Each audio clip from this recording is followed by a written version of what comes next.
Nunggu live di kayak nunggu live di YouTube.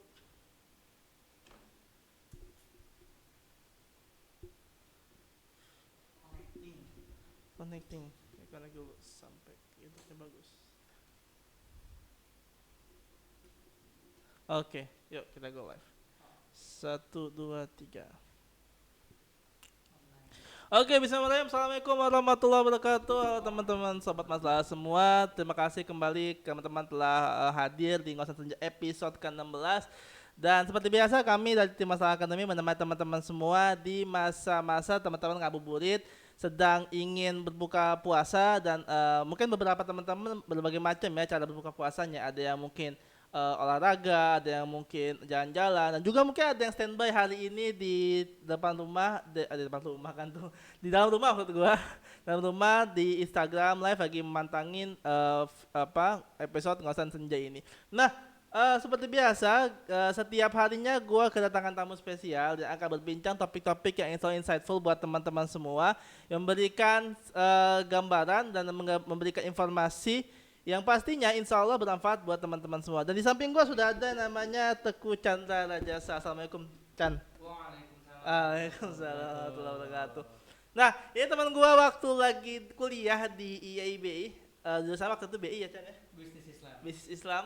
2015 satu angkatan dan sekarang dia lagi sibuk-sibuknya di dunia properti. Nah, sesuai dengan apa yang disampaikan di poster bahwa kita akan ngebahas terkait dengan properti syariah, bagaimana potensinya di kala pandemi dan selama Ramadan ini. Apakah baik, apakah bagus, dan apakah tepat untuk kemudian investasi properti di masa-masa saat ini? Kita akan bedah di episode kali ini. Oke Chan, kabar baik ya? Insya Allah, alhamdulillah. Insya Allah, alhamdulillah baik. Nah, sibuk apa sekarang? Sekarang sibuk di Harmon Land Group, jadi project analis di sana. Jadi project analis, oke. Terus? Project analis, jadi bahasanya kalau misalnya ada lahan nih, lahan dan sebagainya. Nah, untuk lahan nih bagusnya jadi apa? Bahasa kayak gitu lah, gue nganalisa dan sebagainya, bagusnya jadi apa, dan kalau misalkan jadi perumahan bagus tau enggak, kalau misalkan jadi apartemen bagus tau enggak, sehingga ya bahasanya kalau misalkan developer itu bro, sebenarnya intinya satu, yaitu visibility tadi, studi kelayakan. Oke, berarti bisa apa enggak? Betul, bisa atau enggak nih kalau misalkan kita di sini, kan sebenarnya satu kan, keuntungan. Yes. Nah, kalau misalkan kita bikin rumah di sini untung atau enggak? Yes, oke. Dan untungnya itu enggak cuman terkait dengan seberapa banyak kita dapat uang nanti, tapi seberapa cepat juga. Karena apa? Banyak kan modal itu kalau misalkan di developer itu mementingkan modal itu bisa cepat balik bahasanya. Bahasanya kayak gini. Yeah. Kita ada satu proyek. Yes. 10 miliar. 10 miliar. Nah, dengan keuntungan misalkan let's say 20%. 2M lah ya. Yeah. Nah, 2M ya 20% bagus gak? Bagus kalau misalkan menurut Anda dan sebagainya bagus. Cuman 5 tahun yang berarti per tahun cuma 100 juta. Iya, oke. Dibandingkan dengan kalau misalkan ada yang 5M doang dengan keuntungan 20% 1M tapi cuma 2 tahun misalkan. Kan berarti kan 500 juta tuh per bulan, per tahun. Yes. Nah, bahasanya kayak gitu juga. Jadi enggak cuma ngelihat dari fundamental berapa banyak tapi juga seberapa cepat penjualan dan sebagainya. Nah, dari situ gua analisa ada banyak sih, nggak cuman itu kan tadi dari sisi marketing penjualan, dari keuangan juga, terus dari legal juga, dari konstruksinya juga seperti apa, dari segi P3K namanya, penjualan, pembangunan, perizinan sama konstruksi, seperti itu. Oke, nah dunia properti ini sebenarnya baru pertama kali lu tekunin atau sebenarnya udah tertarik di dunia properti? Gue memang dari orang tua sebenarnya, jadi orang tua itu dulu kontraktor kan. Oke, dulu kontraktor. Terus beralih lah jadi juragan kos-kosan. Oh siap, juragan kos-kosan. Betul, juragan kos-kosan. Jadi bahasanya gue kesini pun juga gara-gara mau ngelanjutin orang tua nih. Mau lanjutin orang tua karena memang ngelihat wah kok kayaknya kos-kosan dan dunia developer tuh apa ya bahasanya menantang banget karena memang saya di sisi legalnya itu ada yang dari legal formal sama yang informal. Bahasanya insya Allah kalau misalkan gue di sini kuat ya insya Allah di luar juga lumayan lah kuat sehingga ya itulah yang menarik gue ke sana. Jadinya ya ketika gue lulus kuliah memang kan gue sebelum lulus kuliah udah magang juga di situ. Jadi udah Oh, magang pernah juga. magang ya, sempat Pernah magang juga dulu sempat pas lagi skripsian Oke. sekalian. Hmm. Cuman karena bahasanya gua emang orang itu gak terlalu bisa untuk bagi job desk dua. Apalagi kan Oke. lagi skripsian ya. Iya, Skripsi gua skripsian. gak jalan lah pas lagi gua magang. Eh, Pas gua magang itu gua gak skripsi gak jalan sama sekali. Sehingga ya udahlah, ya gua di sini mau kuliah dulu selesai, magangnya di off. Habis itu gua lanjut lagi. oh. Gitu.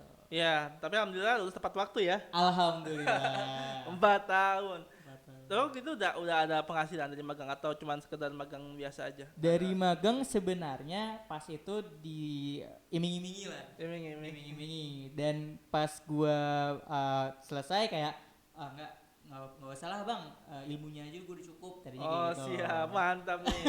Idealis, luar biasa. Exactly. Terus Nah, jadinya pada saat magang itu ya udah gua langsung aja untuk karena menurut gua ilmu lebih berharga dibandingkan dengan mungkin penghasilan per sektor yang gua dapat. Ya udah gua nggak menerima itu, nggak mau menerima itu. Oke, tapi ya udah ya disediakan sebenarnya ya. Sudah sediakan. Cuman sebenarnya. karena lu terlalu naif. Biasa lah, idealis kan idealis Idealis kampus ya. lah dulu kan. Idealis kampus ya, Kampus luar yang biasa loh. lagi masih. Ya, tapi lu masuk karena ngekos nggak waktu itu di kampus? Gua dulu nggak boleh gua ngekos. Oh, boleh. Makanya boleh, kenapa gua tuh masuk UI karena emang sama orang tua nggak boleh ke yang lain hati. Oh, siap. Harus di Jakarta. Bayangin kalau misalnya di Jakarta kan ya pilihannya dikit ya. Yes. Kalau nggak negeri ya swasta gitu. Hmm. Negerinya kalau nggak ya UI yang deket-deket UNJ gitu kan. Ah, Ya udah, alhamdulillahnya masuk. masuk ya. Jadi gue situ. Iya, iya. Makanya gue nggak boleh, bukan ya nggak tahu lah, mungkin karena anak terakhir, gue dulu anak terakhir kan, di paling sayang banget nggak dilepas kalau misalkan gue kayak mau ke Unpad dulu, mah udah lah nggak ke Unpad, ngapain katanya, udah kamu di sini aja, bahasanya juga kan dulu bokap gue juga mau meneruskan usahanya ini, Kos-kosan makanya- itu. kos-kosan itu, Yes. makanya mau punya satu anak yang bisa jadi project lah bahasanya, yang bisa nerusin dia, sehingga kalau misalkan gue kuliah doang ya gue nggak apa namanya nggak dapat ilmu dari dia lah. Nah makanya pas gue kuliah dan bahkan SMA pun dulu pas SD SMP tuh gue juga ikutin bokap gue kayak bahasanya bukan lu pernah kebakaran dulu pas SD Kebakaran apa? di rumah gue kebakaran. Oh Jadi iya, oke. bokap gue tuh dulu alhamdulillah pernah punya 5 tempat lah kosan. Cuman ya memang qadarullah kebakaran 4 kali kalau nggak salah. Oh Nah, iya, pas kali. terakhir Allah kebakaran itu gue SD kan gue udah agak ngerti kan. Nah pada saat itu ya gue bantuin buat jadi kuli, benar-benar jadi kuli. Jadi dari SD SMP SMA gue ngebantuin papa kayak keuangannya juga gue rapihin kayak gitu. Dulu karena papa dulu kan juga nggak terlalu bahasanya nggak terlalu profesional lah di bidang apa ngejalanin pas lagi ngejalanin kos-kosannya. Ya udah gue ibarat kata ini biar anaknya dikekep biar ilmunya dapat dan sebagainya. Nah alhasil dengan seperti itu kan berarti kan semangat papa nih ada nih di gue kayak mau biar gue lanjutin terus. Ya udah gue fokus ke developer. Fokus developer. Nah cuman gue bahasanya kemarin tuh agak bahasanya goyang karena gue kan dulu gue juga kan bisnis Islam kan. Yes. Ekonomi syariah. Yes. Kayaknya kok nggak ada sangkut pautnya. Mungkin apalagi kita bisnis Islam kemarin kan kayak keuangan berbankan syariah banget kan. Yes. Nah, gue agak-agak goyang di situ. Cuman alhamdulillah memang jalannya Allah sih.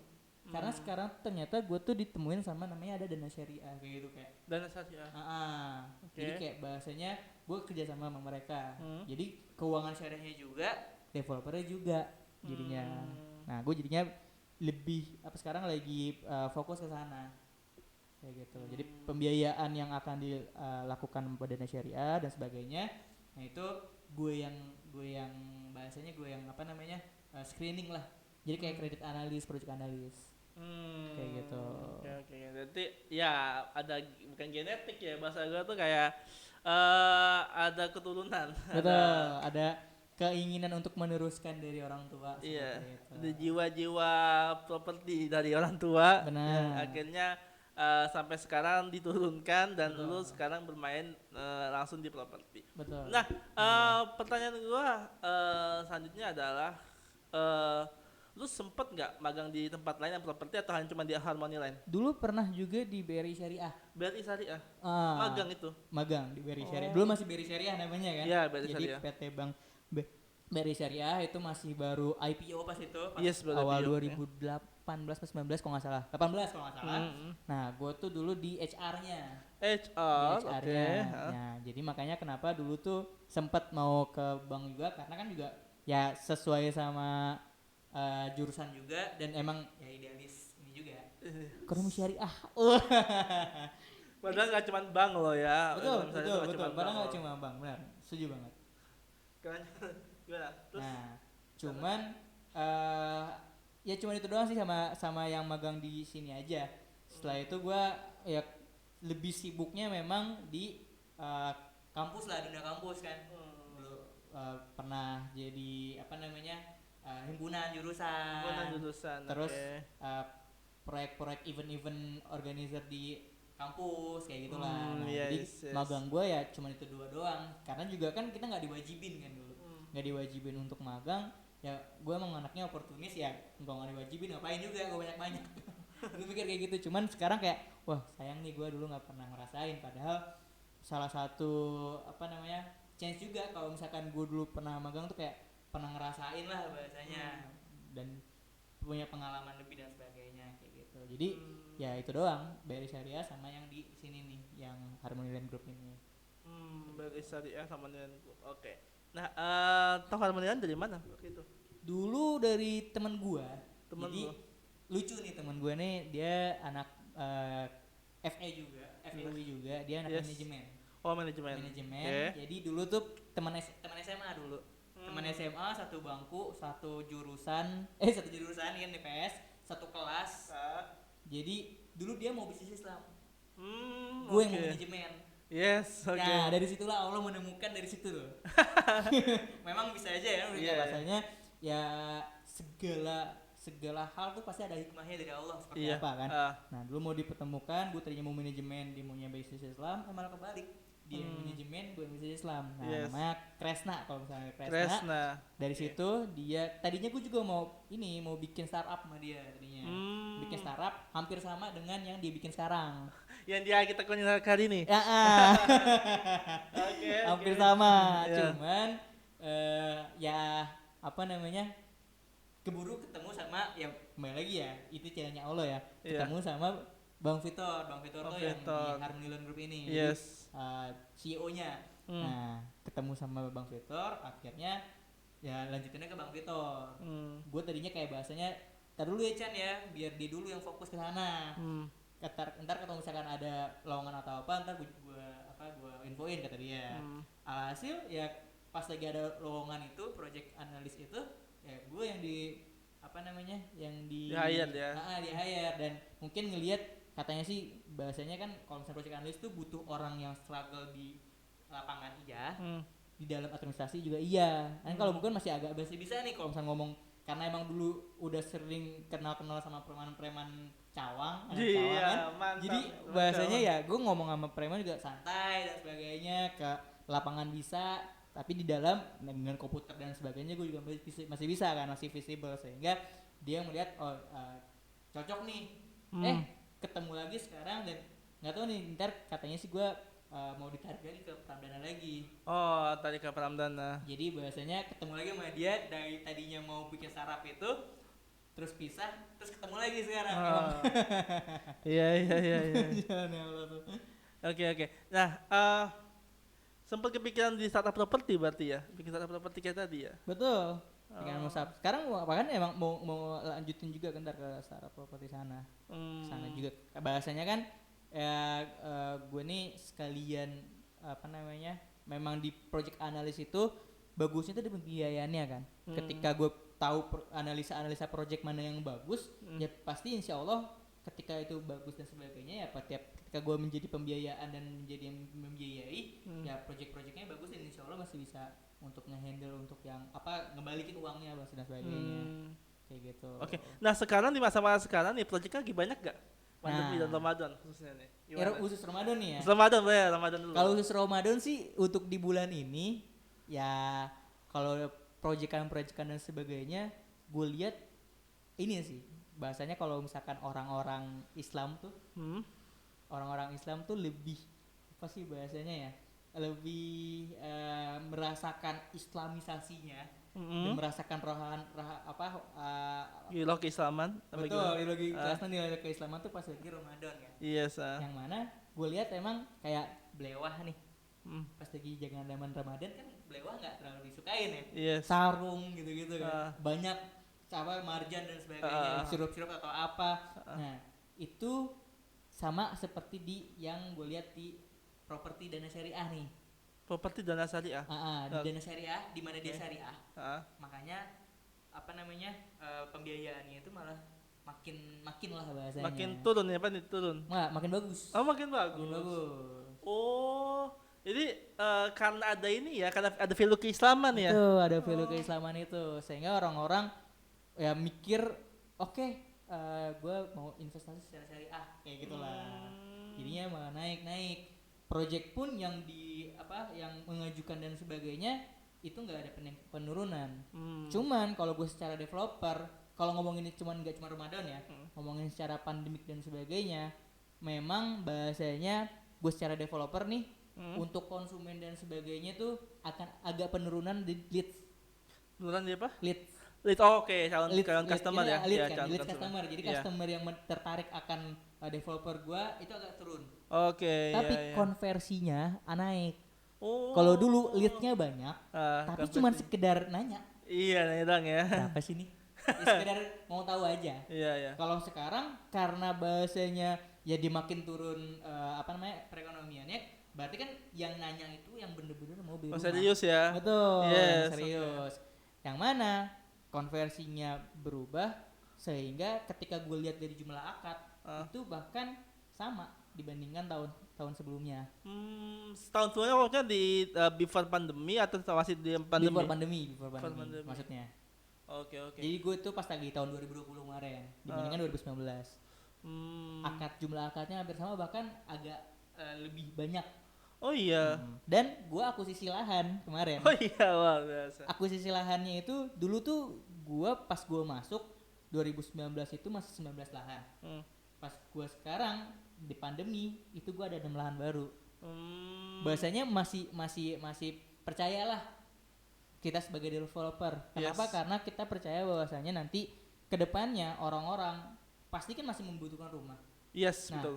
Ketika masa pandemi ini hilang, ya udah, nggak, kecemasan itu tuh udah nggak terlalu kepikiran lagi. Bahkan yang bagus apa? Sekarang itu ketika pandemi malahan banyak developer tuh yang lagi nurunin harganya. Oh, banting harga dong. Banting harga. Lagi banting harga nih. Buat cash flow lah bahasanya. Buat cash flow, arus kas tuh jalan terus. Makanya kenapa investasi properti itu malah lumayan bagus. Karena orang-orang tergantung ya. Kalau misalkan propertinya mungkin apartemen, propertinya kos-kosan mungkin agak-agak turun, karena kan emang kan apartemen dan kos-kosan bukan end user kan. Yes. Bukan orang yang mau beli dan huni di situ. Tapi yang mau beli dan mau diinvestasikan dengan cara disewakan. Yes. Sedangkan sekarang penyewaan agak-agak susah, betul. Pada WFH semua. Iya. Dulu kan yang nyewa kenapa? Karena orang-orang kerja dan sebagainya gitu kan. Sekarang pada WFH, makanya apartemen mungkin agak turun. Tapi kalau misalnya rumah-rumah atau kafling itu ya masih agak sedikit naik lah bahasanya. Kafe juga di kafling juga, karena kan kalau misalkan kafling malah orang-orang bahasanya gue nggak usah beli rumah. Oh, oke. Di mana rumah ada penyusutan. Kalau kafling kan naik. Oh, bahasanya kayak gitu. Jadi kembali lagi ya, emang ada logika. Emang kalau investor itu kalau gue lihat memang dia logis banget orangnya kan. Logis, yang penting sesuai dengan apa yang gue pikirkan. Maksudnya kayak bahasanya yang penting aman dan sebagainya. Yang penting nih gue ada peningkatan aset apa dengan daripada uang gue nggak gue apa-apain, kayak gitu bahasanya. Oke. Nah, bener gak sih kalau memang kan banyaknya investor berarti ya yang masuk ya. Nah, itu karena memang dia merasa pandemi dia butuh keamanan, butuh safety, masalah keuangan, atau hal lain? Ya. Gitu. Kalau gue lihat pertama terkait dengan pasti safety.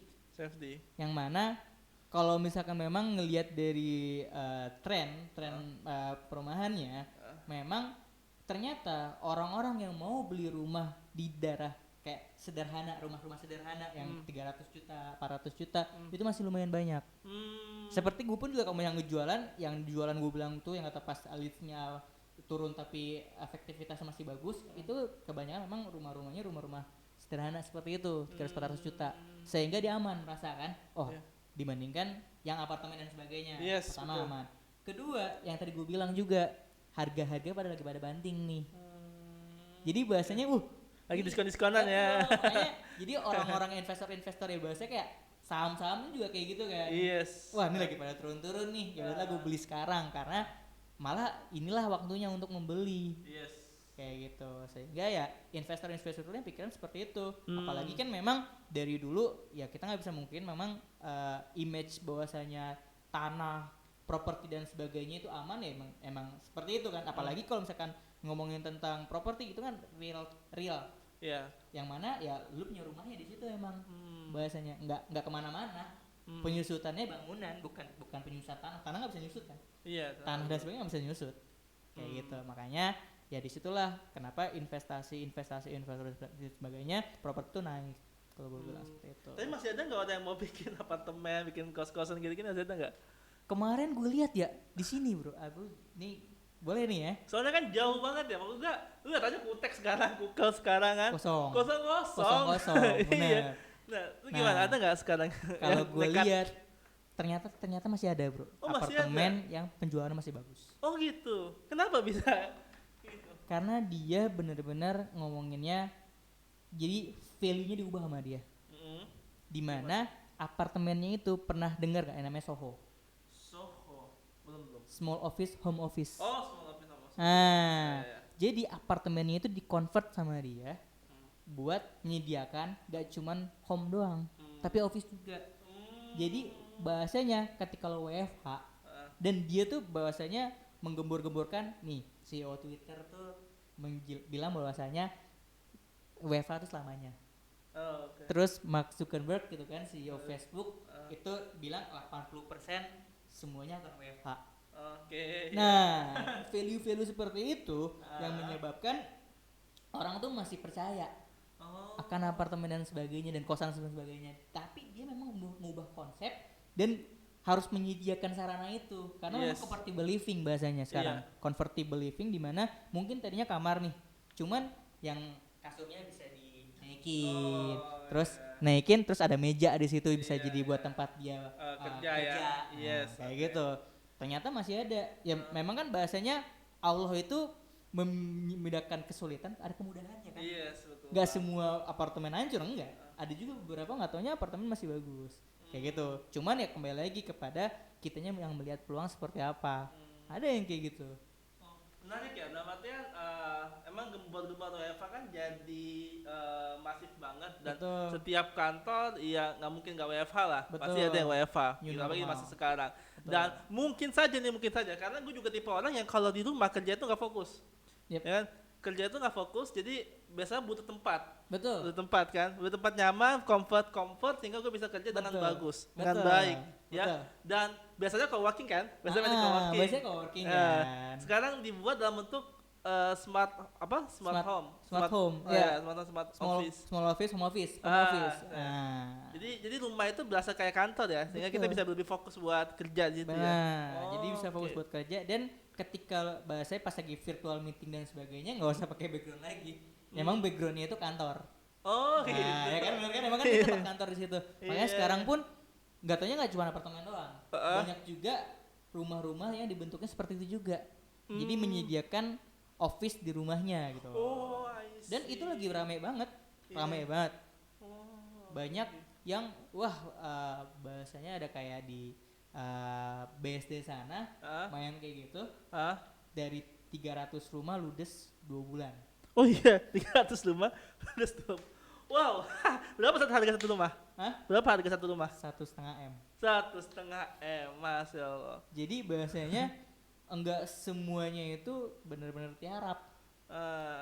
Masih banyak yang mereka masih bisa muter balikin dan juga ya bahasanya ya oportunis di situ.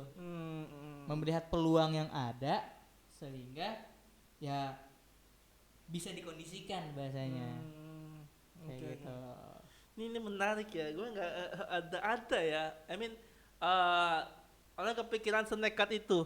Dalam konteks dia ngeluarin biaya nggak besar, Betul. dia ya nggak kecil waktu gua nggak kecil, Nggak- besar banget besar, gitu, besar besar banget. Bawa Dan konsep dengan dan sebagainya. resiko yang dimana di pikir orang awam nih ya, orang awam Betul. pasti properti itu turun. Betul. Kenapa? Karena orang udah nggak ada, udah safety untuk kebutuhan pribadi, kebutuhan Betul, pokok. betul. Masalah papan ya memang bagian dari kebutuhan pokok ya, cuman kan Betul. bisa diatasi bisa nantilah, dalam artian ya udah gue bisa nanti tinggal di rumah orang tua, bisa tinggal di rumah Betul. mertua misalkan dan Betul, sebagainya. betul. Cuman ternyata masih ada market-market yang memang akhirnya membeli rumah karena memang apa ya, prestis kali ya. Bisa jadi prestisnya. Jadi kalau misalkan yang gue pelajarin memang dari marketing itu ada bahasanya mungkin sekitar 50 lebih kali ya. 50 lebih orang tuh, alasan orang tuh untuk membeli. Oh, oke. Ada dari prestisnya, ada dari worth it-nya, ada dari kemurahan dan sebagainya, ada dari apa namanya,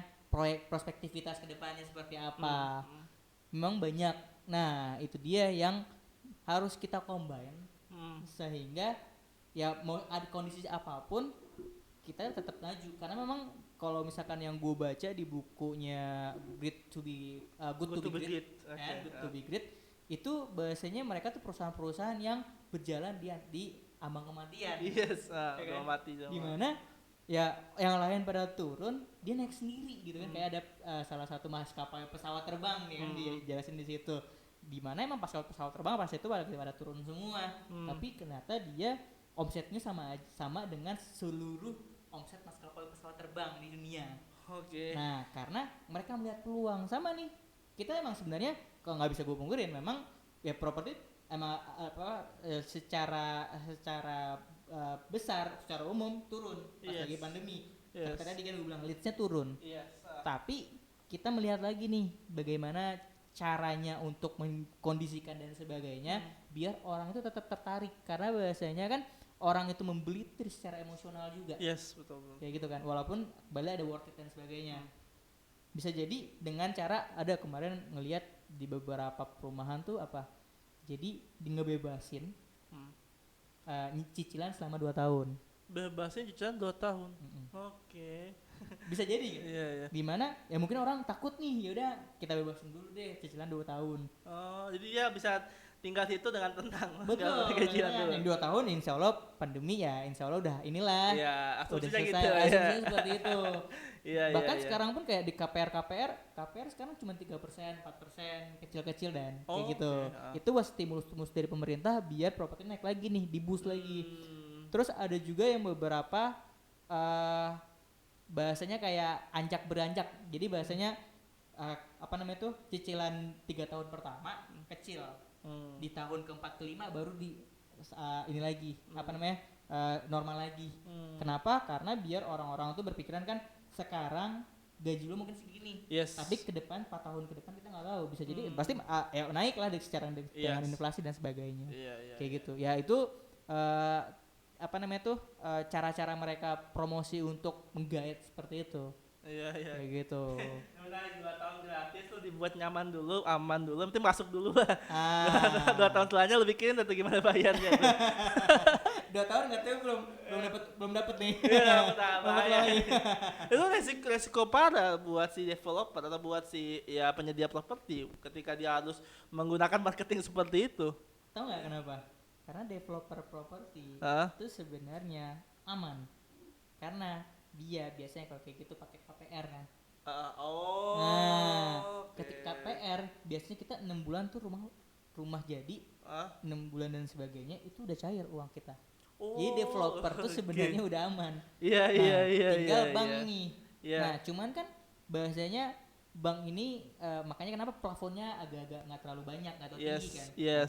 Makanya kenapa kalau misalkan dilelang bank tuh biasanya harga lebih murah. Karena dia plafonnya nggak terlalu tinggi, makanya yang digasih nggak terlalu tinggi, DP-nya kan sehingga gede kan. Nah dia ngejual dengan harga yang agak miring di bawah pun masih bisa untung, apalagi tahun ke depan kan ada kenaikan rumah itu kan. Makanya kenapa bisa dibilang memang di properti itu seaman itu karena itu.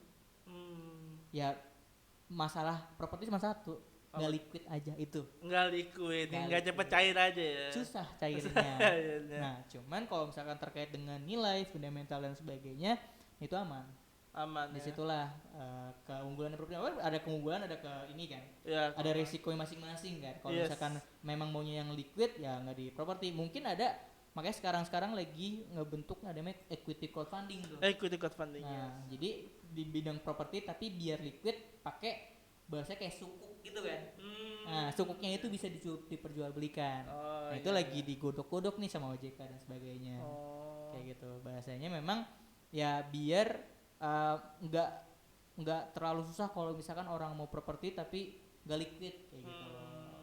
Oke, tapi sukuk itu kan ya udah lama ada ya, cuman belum masuk ke properti ya.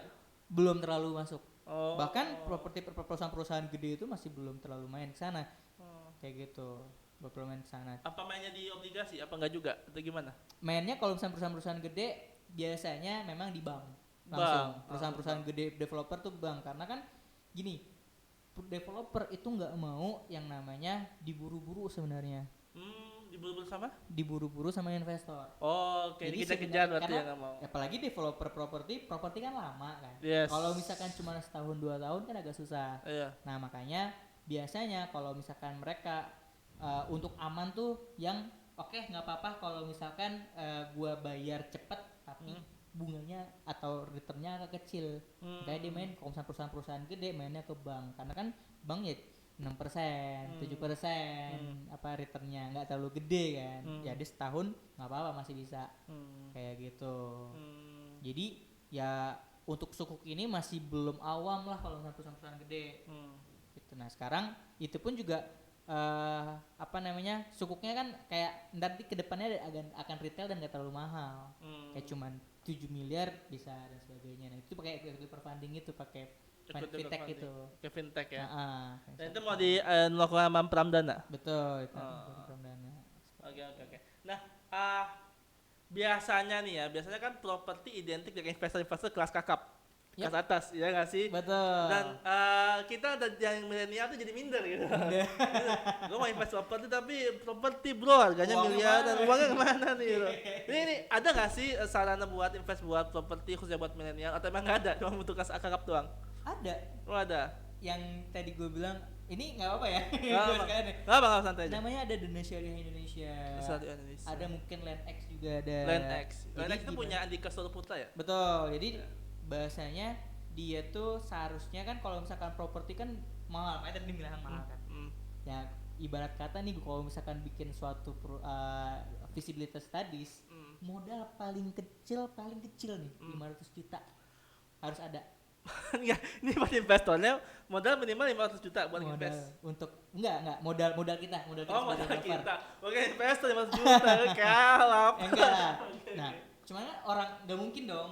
Apalagi kalau misalkan nggak mungkin developer juga ngebuka kayak gitu dan retailnya 10 juta, 1 juta, 1 juta. Yang enggak ini lama banget gitu kan. Iya. Nah, ada sekarang kayak platform-platform fintech syariah gitu di bidang properti kayak Dana Syariah.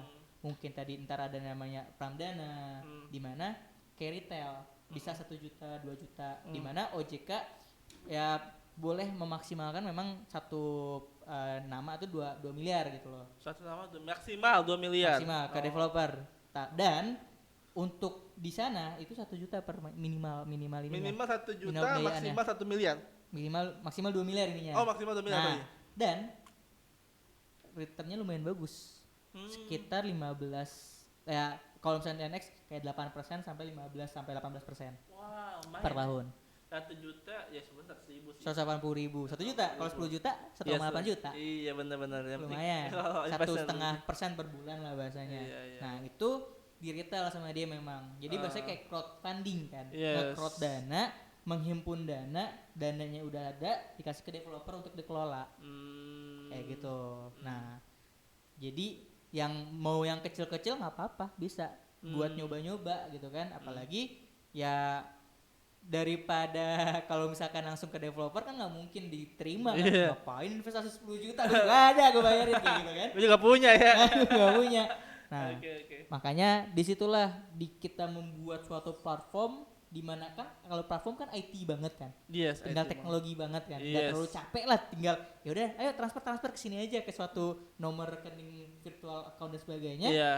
Kita nggak usah terlalu pusing, Ah. terus tiba-tiba udah kumpul tuh udah tinggal biayaan, tinggal pembiayaan, tinggal ngebiayain ke developer itu, sehingga bener-bener bisa banget memfasilitasi orang-orang yang ya cuma invest 2 juta, 11 juta. Nah, mungkin gue juga ikutan juga 5 juta kayak gitu. Berarti ada ya, dalam artian ya kita yang affordable ya buat Masih bisa affordable buat sekarang invest. ini ya. Oke. Ya bisa lah kayak UMR nyisihin 1 juta buat investasi properti ya masih bisa lah harusnya Masih sih bisa. gitu.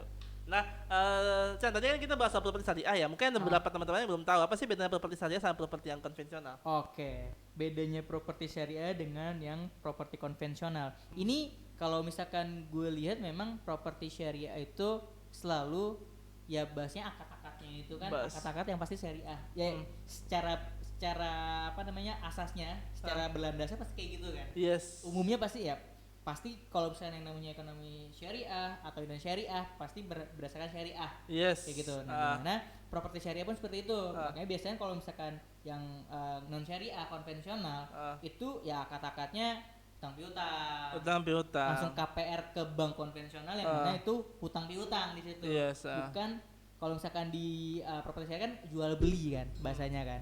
Jadi akadnya beda dan sebagainya. Dan bahkan kalau misalkan memang ada beberapa yang properti syariah bener-bener dia konsepnya syariah dan sebagainya juga. Kayak gitu. Oke. Ya pokoknya jadi nggak cuman variabelnya nggak cuma variabel pendanaan ya, tapi juga misalkan huniannya juga syariah juga seperti apa, yang mana membawa mungkin ayat-ayat yang ada apa namanya itu seperti apa sih kalau misalkan lingkungan yang bagus seperti apa, seperti itu. Iya. Ada beberapa bahkan yang memang dia mengkhususkan untuk lingkungannya itu benar-benar syariah banget, dengan ya nanti ada tahfiz Quran, rumah tahfiz Quran misalkan. Bahkan sampai ke orang-orang itu harus seperti apa di ini juga di apa namanya di edukasi dan sebagainya. Kayak gitu. Ada juga di daerah Bogor sana yang memang pemiliknya itu ustadz dan dia memang sudah menggemburkan tentang hal itu gitu loh, itu syariah. Cuman kalau misalkan di Harmony Land memang kalau misalkan kita konsep ini ya masih konsep-konsep biasa seperti apa, cuman kita menghindari yang namanya KPR ke bunga. Oke. Ya, tapi prinsipnya yang penting jangan pakai bunga ya, jangan pakai riba ya. Yang penting sesuai dengan syariah itu aja. Dengan syariah. Karena kalau misalkan prinsip muamalah kan adalah mubah. Asalkan tidak ada dalil yang mengharamkan. Yes. Seperti itu. Yang mana insya Allah ya sudah di apa namanya ada DPS MUI gitu dan sebagainya, DPN MUI dan sebagainya. Tapi kan juga punya DPS di properti atau emang sebenarnya nggak perlu DPS? Kalau di properti kalau kita nggak ada. Nggak ada ya. Cuman kalau misalkan di fintech ya harus ada. Harus ada ya.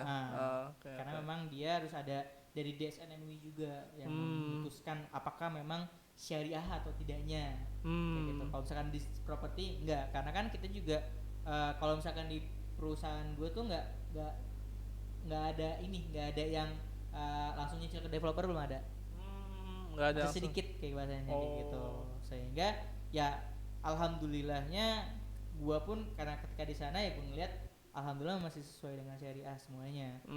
Kayak akadnya jelas kan itu ya, ada siwah ya kan, kedua akadnya objeknya jelas, kedua orangnya jelas dan sebagainya, terus nilainya berapa dan sebagainya jelas. Nah itu alhamdulillah pas gue lihat memang sesuai insyaallah.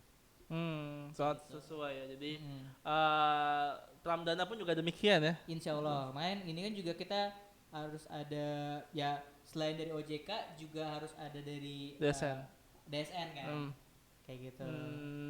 Oke. Nah jadi mungkin teman-teman kalau ini udah launching ya, udah bisa dipakai platform Pramdananya buat Pramdana invest. belum. Belum. Pramdana belum. Nah kalau misalnya yang tadi Dana Syariah itu masih udah bisa sekarang. Dana Syariah itu aplikasi atau bisa di website? Aplikasi bisa, website bisa.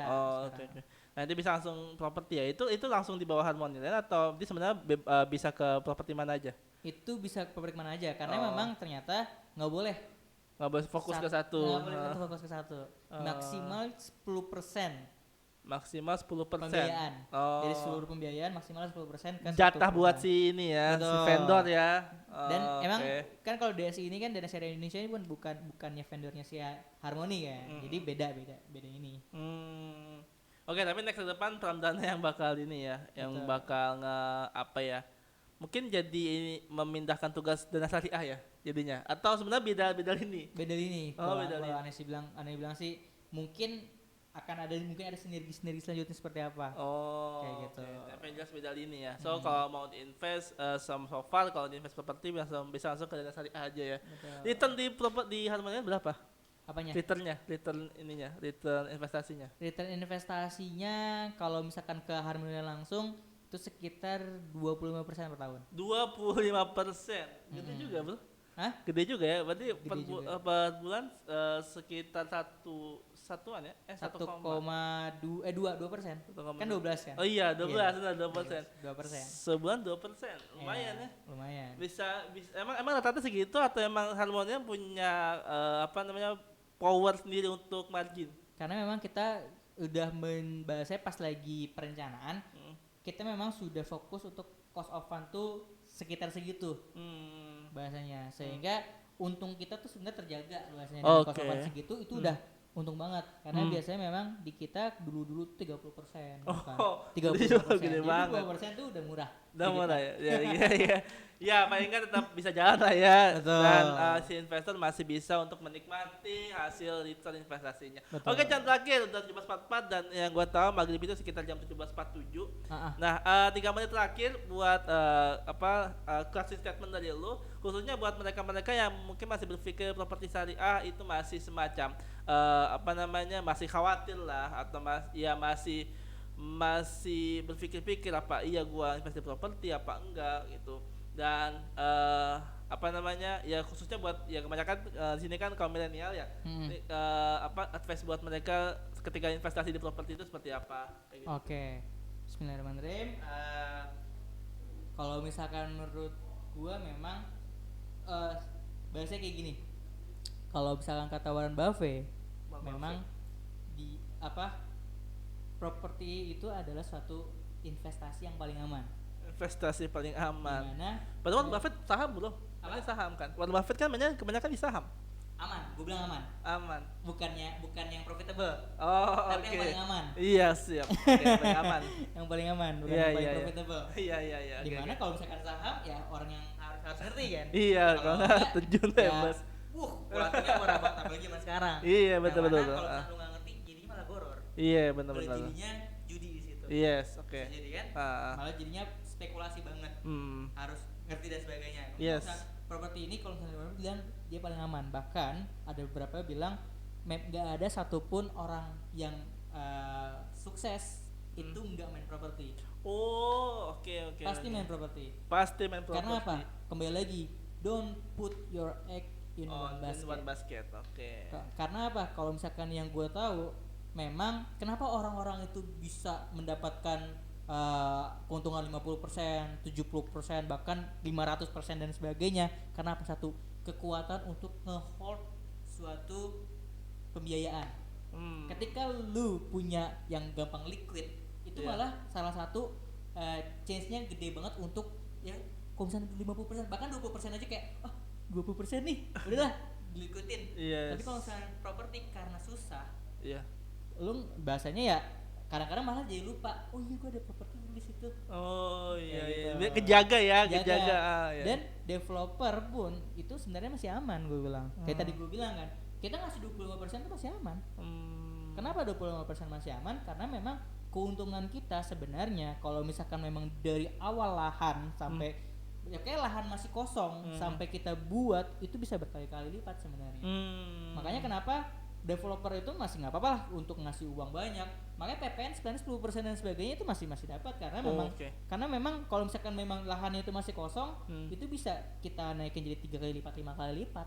Tadinya kita mungkin beli 3 juta, kita bisa jadi ngejualnya 15 juta.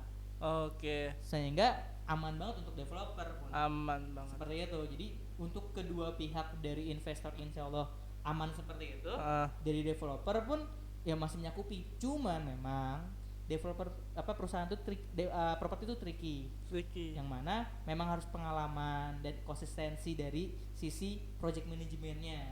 Sehingga ya harus ini juga harus terpercaya bahasanya. Karena memang banyak kan investasi bodong dan sebagainya. Makanya ya OJK pun selalu nih nge-update mana investasi bodong dan sebagainya. Dan ada kok di kita kayak bahasanya di fintech syariah tuh ada maksimal NPL-nya, NPF-nya, non-performing loan financing. Sehingga ya kita pun juga harus memenuhi project-project itu harus bagus. Oke. Nice. Oke teman-teman semua, kita udah masuk waktu maghrib dan selamat berbuka buat teman-teman semua. So lihat dari pembahasan ini gue jadi tertarik buat invest juga di properti, karena kalau udah bicara dia don't put your egg in one basket itu kan artinya perlu diferensiasi dari dari keuangan teman-teman semua. Gue saham udah, reksadana udah, kemarin gue bahas soal emas, kayaknya kepikiran juga buat emas juga. Dan ini tertarik juga properti, kayaknya juga lumayan buat ngejaga income di masa depan khususnya ya. Betul. Gitu. Nah, oke teman-teman semua, terima kasih buat yang sudah hadir, terima kasih buat sudah nonton baik di YouTube ataupun di IG, dan kita jumpa lagi di episode berikutnya. Terima kasih buat Chandra yang udah berbagi insight di sore hari ini, dan selamat berbuka. Wassalamualaikum warahmatullahi wabarakatuh. Waalaikumsalam warahmatullahi wabarakatuh. Sama-sama.